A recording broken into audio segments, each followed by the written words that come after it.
Deal को लेकर बड़ी बड़ी बातें कर रहे हैं। अब उस डील को फेल करने के लिए नेतन्याहू और हमास दोनों तरफ से बड़े सिग्नल्स मिल चुके हैं। नेतन्याहू ने कह दिया है कि इजराइल की सेना गाजा से बाहर नहीं आएगी। वहीं हमास ने कहा है कि दुनिया की कोई भी ताकत उनके हथियार नहीं छीन सकती। ऐसे में डोनाल्ड ट्रंप के सामने बहुत बड़ा संकट खड़ा हो गया है।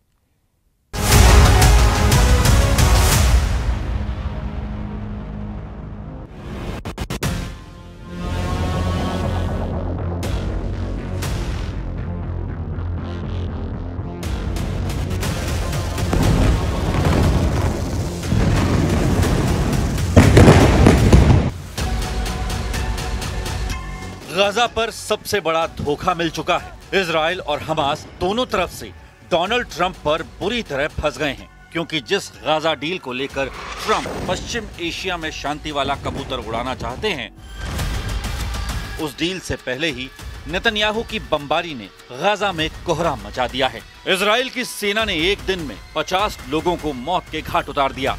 उसी डील पर राजी होने के साथ दूसरे धोखे का सिग्नल हमास से मिल रहा है। हर शर्त पर तैयार होने वाले हमास ने साफ कह दिया है कि वह हथियार नहीं छोड़ेगा, इजराइल के आगे सरेंडर नहीं करेगा।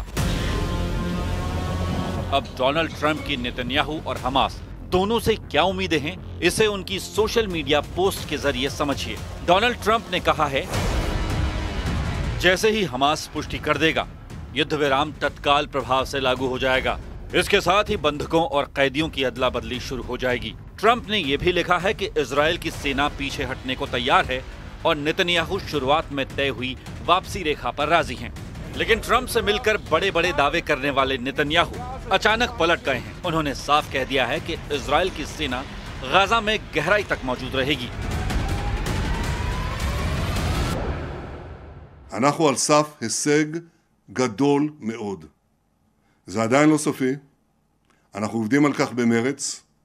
ואני מקווה בעזרת השם שבימים הקרובים, עוד במהלך חג הסוכות, אוכל לבשר לכם על השבת כל חטופינו, החיים והחללים כאחד, בפעימה אחת, כשצה"ל נשאר בעומק הרצועה ובשטחים השולטים בה. नेतन्याहू के इरादे बता रहे हैं कि ट्रंप को बड़ा धोखा मिल सकता है, क्योंकि इजराइल की वायुसेना अब भी गाजा में बमबारी कर रही है और दूसरी तरफ नेतन्याहू खुद बोल रहे हैं कि उनकी फौज गाजा के उन इलाकों पर कब्जा कर रखेगी जहां वो इस वक्त मौजूद हैं। इजराइल के टैंकों से लेकर बख्तरबंद गाड़ी लगातार गाजा के अलग अलग इलाकों में ऑपरेशन कर रही हैं। यानी हमास के हाँ और ना से पहले ही इजराइल ने अपना फैसला सुना दिया है और इसीलिए नेतन्याहू के इरादों को शक की निगाह से देखा जा रहा है।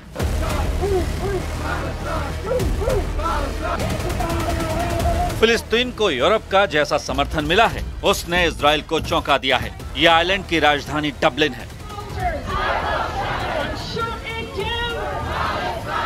गाजा में 66,000 लोगों की मौत, जिनमें 1/3 बच्चे थे। डबलिन के लोग बता रहे हैं कि वो लाशें सिर्फ आंकड़ा नहीं थी।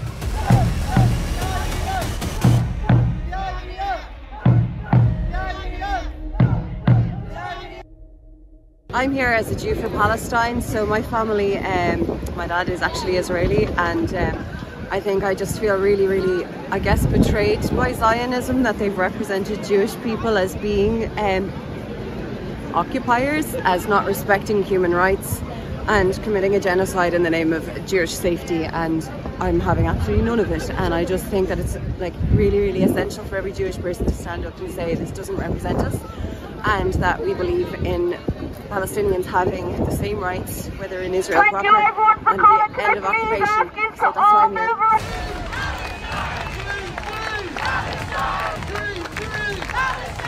लंदन में ट्रैफलगर स्क्वायर पर प्रदर्शन में हजारों लोग जुटे और फिलिस्तीन के समर्थन में नारेबाजी करने लगे।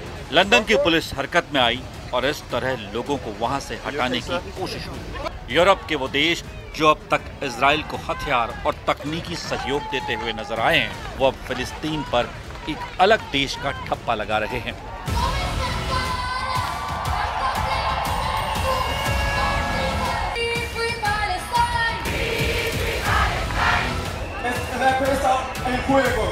स्पेन में फिलिस्तीन का समर्थन देखिए। हजारों लोग बार्सिलोना शहर की सड़कों पर उतरे।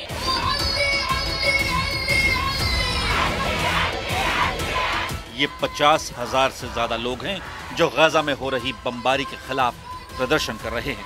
यहाँ फिलिस्तीन का एक बड़ा झंडा लेकर लोग पहुंचे। ऐसे ही प्रदर्शन यूरोप के कई शहरों में लगातार हो रहे हैं। इसमें कोई शक नहीं कि गाजा पर बमबारी को लेकर पूरी दुनिया की नाराजगी से भी नेतन्याहू और इजराइल के कैंप में हड़कंप मचा हुआ है। मगर एक बड़ी वजह फिलिस्तीन को लेकर न्यूयॉर्क डिक्लेरेशन भी है। 12 सितंबर को संयुक्त राष्ट्र में 2 स्टेट सॉल्यूशन के तहत फिलिस्तीन को राज्य का दर्जा देने को लेकर वोटिंग हुई थी और उसमें 142 वोट फिलिस्तीन के समर्थन में पड़े, जबकि इजराइल के समर्थन में सिर्फ 10 देशों ने वोट किया था। इन 10 देशों में मुख्य तौर पर अमेरिका, अर्जेंटीना और हंगरी शामिल थे, जबकि फिलिस्तीन को रूस, चीन, भारत समेत यूरोप और बाकी दुनिया का समर्थन मिला है। संयुक्त राष्ट्र महासभा में इजराइल को मिले इस झटके पर अमेरिका की तरफ से क्या कहा गया, वो भी देखिए। The declaration engages in disturbing moral equivalence and fails to recognize the reality that Hamas's terrorism on October 7th was the reason this war was necessary, and its refusal to free the hostages and lay down its arms is the reason this war continues. The version of the declaration being voted on today even continues to contain language endorsing the so-called right of return, which would mean the demographic death of Israel as a Jewish state. For these reasons, the United States urges delegations to join us in voting against the resolution.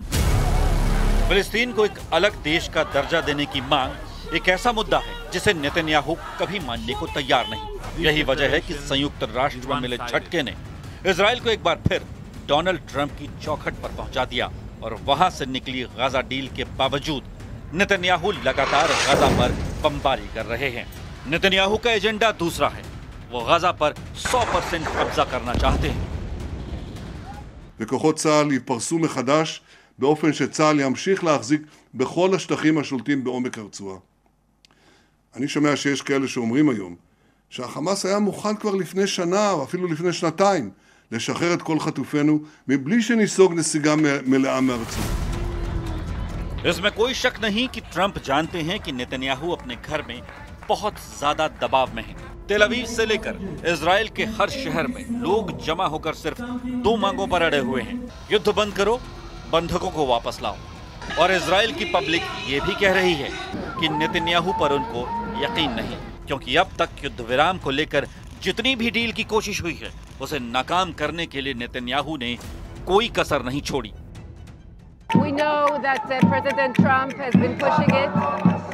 Unfortunately, knowing our Prime Minister Netanyahu, we are very worried that he will find a way to sabotage, like he did in the past 2 years.